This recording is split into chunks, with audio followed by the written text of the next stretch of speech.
प्यारे बच्चों, आज हम कक्षा 9वीं विषय हिंदी संयुक्त अंक 15 के लिए दिन 22वां ब्रिज कोर्स हेतु अभ्यास कसौटी क्रमांक 3 यानी इससे पहले बेटा हमने कसौटी क्रमांक 1 और 2 यानी टेस्ट नंबर 1 और 2 देखे। आज हम 15 अंकों के लिए आज हम 15 अंकों के लिए ब्रिज कोर्स हेतु अभ्यास कसौटी क्रमांक 3 देखेंगे। मैं AB Tadvi sir, standard 9th Hindi Lokvani bridge course test number 3।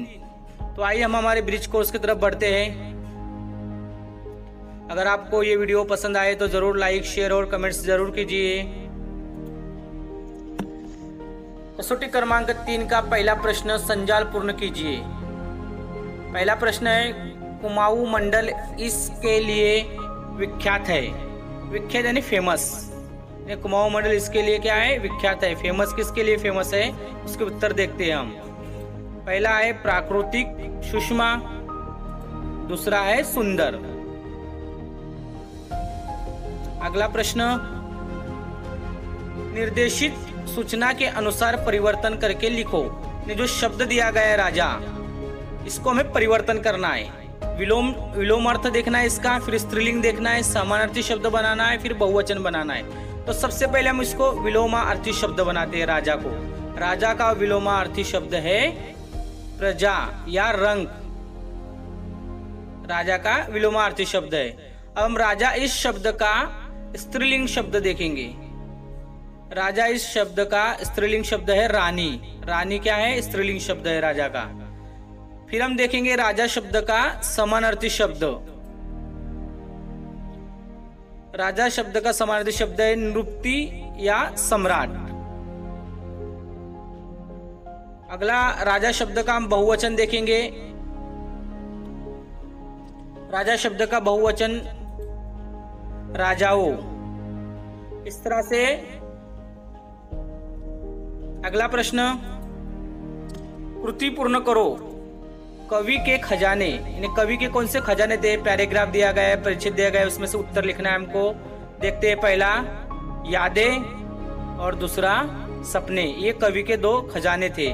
ये 2 घटक पूछे गए थे, इसलिए हमने उनके उत्तर 2 लिखे। इनके ये उत्तर आपको परिच्छेद में, पैराग्राफ में देख सकते हो।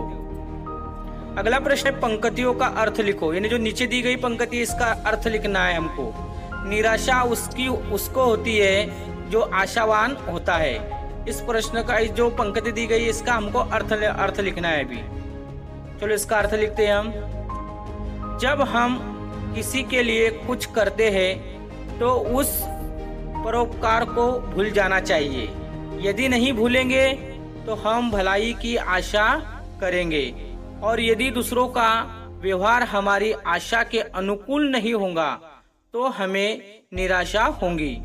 अंत, हमें कभी किसी से कोई आशा नहीं रखनी चाहिए। अगला प्रश्न है, मुहावरों का वाक्यों में प्रयोग कीजिए। इन्हें जो मुहावरा दिया गया है, पहले इसका मतलब देखेंगे, फिर इसको हम वाक्य में प्रयोग करेंगे।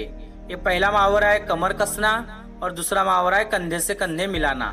तो सबसे पहले पहला मुहावरा देखते हैं हम, कमर कसना। इसका अर्थ देखते हैं हम, तैयार होना। कमर कसना यानी तैयार होना। अब इसको वाक्यों में प्रयोग करते हैं। वाक्य में प्रयोग, आने वाले समय का सामना करने के लिए हमें हमेशा कमर कस के रखना चाहिए। दूसरा मुहावरा है कंधे से कंधा मिलाना। अब इसका पहले हम मतलब देखते हैं, इसका अर्थ देखते हैं। पूर्ण रूप से सहयोग देना। अब इसको हम वाक्य में प्रयोग करते हैं। पति को चाहिए कि वह हर कार्य में अपनी पत्नी का कंधे से कंधा मिलाकर साथ दे। अगला प्रश्न है, प्रश्न क्रमांक 3, पत्र लेखन या निबंध लेखन। दोनों में से एक करना है। प्रश्न क्रमांक 3 का एक तो पत्र लिखो या निबंध लिखना है।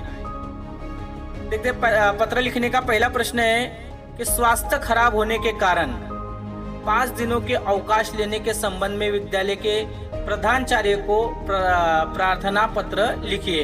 यानी हमको एक रिक्वेस्ट वाला, एक इल्तिजा वाला पत्र लिखना है कि हम बीमार है, हमको 5 दिनों की छुट्टी चाहिए। अथवा या निबंध लिखिए। अगर आपको पत्र नहीं लिखना है तो इसके बदले में ऑप्शन दिया गया है निबंध है मेरा विद्यालय। हम निबंध लिख सकते हैं मेरा विद्यालय। तो सबसे पहले मैं इस वीडियो में आपको पत्र लेखन भी बताऊंगा और निबंध लेखन भी बताऊंगा। तो सबसे पहले हम पत्र लेखन देखते हैं। करेंगे 11 अगस्त 2021। उसके बाद में लिखेंगे सेवा में प्रधानाध्यापक महोदय। अभी देखो, अभी मैंने मेरे स्कूल का नाम डाला हुआ है, आप अपने स्कूल का नाम डाल सकते हो। मैंने मेरे स्कूल का नाम डाला हुआ है इमामवाड़ा मनपा माध्यमिक शाला डोंगरी मुंबई। अब विषय क्या था, 5 दिनों की छुट्टी के लिए। तो इसमें विषय में स्पष्ट करना चाहिए। विषय जो है ना हमारा, जो मेन विषय है, विषय में लिखना चाहिए। तो विषय में 5 दिनों की छुट्टियां मंजूर करने के लिए प्रार्थना पत्र। उसके बाद में महोदय लिखकर कोमा देना होगा यहाँ पे। उसके बाद में हमारी जो विषय विवेचन है, मैं कक्षा 8वीं का विद्यार्थी हूँ। हमारा ब्रिज कोर्स जो है ये पिछली कक्षा का है ना। ये पत्र भी पिछली कक्षा का है, इसलिए मैंने 8वीं कक्षा का यहाँ पे जिक्र किया हो कि मैं कक्षा 8वीं का विद्यार्थी हूँ। सादर निवेदन है कि मेरी स्वास्थ्य खराब होने के कारण 5 दिनों के लिए मुझे छुट्टियां चाहिए। मैं आपको विश्वास दिलाता हूँ कि इस दरमियान पढ़ाई गई मेरी जो क्षति होंगी उसकी पूर्ति मैं छुट्टियों से लौटने के बाद अवश्य कर लूंगा। धन्यवाद, आपका आज्ञाकारी। यानी शुक्रिया कह के आपका आज्ञाकारी लिख के आप अपना नाम लिखिए। यहाँ पे मैंने मेरा नाम लिखा हुआ है और वर्ग 8वीं दिया, यानी क्लास 8वीं लिखा हुआ है कि AB तड़वी 8वीं। और नीचे अपनी ईमेल आईडी लिखिए, जैसा मैंने मेरी ईमेल आईडी लिखा हुआ है tadviprince1987@gmail.com। आप अपनी ईमेल आईडी इसमें लिख सकते हो। अब अगला प्रश्न देखेंगे हम, निबंध। अगर आपको पत्र लिखने में कोई प्रॉब्लम आती है तो आप निबंध लिख सकते हो। मेरा विद्यालय, देखो मैंने मेरा विद्यालय ये निबंध लिखा हुआ है। ये 2 पेज पे लिखा हुआ है, एक पहला पेज है और एक आखिरी पेज है। इस तरह से आप दोनों में से एक आपको लिखना है, या आप दोनों भी लिख सकते हैं अधिक जानकारी के लिए। इसी तरह के मेरे वीडियो देखने के लिए मेरे YouTube चैनल को लाइक, शेयर और सब्सक्राइब कीजिए। Thanks for watching. Like, share and comment.